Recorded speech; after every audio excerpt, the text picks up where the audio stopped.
আসসালামু আলাইকুম সুপ্রিয় দর্শক, এসকে জেইড আপনাদের সবাইকে স্বাগত জানাই বিটি ক্রিকেট স্টেডিয়াম থেকে। ইউবা fashion presents captain corporate cricket league season 3 দুর্দান্তপূর্ণ একটা সেমিফাইনাল ম্যাচ আমরা কিন্তু দেখলাম, যেখানে রুসলান স্টুডিও অপরদিকে বিএমসি দল।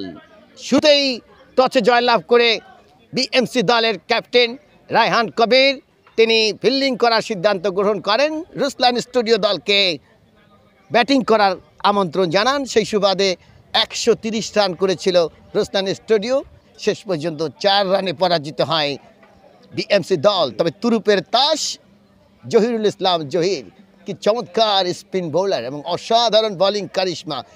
জহিরুল ইসলাম, কেমন লাগছে আজকের এই জয়টা?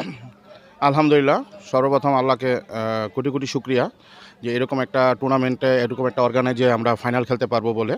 আর আজকের ম্যাচটা আসলে অনেক দুর্দান্ত ছিল, কারণ বিএমসি দল বর্তমান ইন্ডিয়ান চ্যাম্পিয়ন সিটি ব্যাংকের ম্যাক্সিমাম প্লেয়ারই ছিলেন। আমি একজন সিটি ব্যাংকের এমপ্লয়ি, তারপর আমি আজকে সিটি ব্যাংকের বিপরীতেই খেললাম মনে হচ্ছে। তো আলহামদুলিল্লাহ, আমরা আজকে উইন ম্যাচ সবসময় পজিটিভ এবং উইন ম্যাচ সবসময় ভালো লাগা। আর আমাদের রুসলান ভাইকে আমরা একটা এরকম বিগ ফাইনাল উপহার দিতে পেরে আমরা নিজেকে আসলে অনেক গর্ববোধ মনে করতেছি এবং আমাদের ফুল টিমকে আমি ধন্যবাদ জানাই। যে দেখুন, আমাদের সাথে ছিলেন রুসলান স্টুডিও দলের অন্যতম একজন স্পিন বোলার জহিরুল ইসলাম জহির।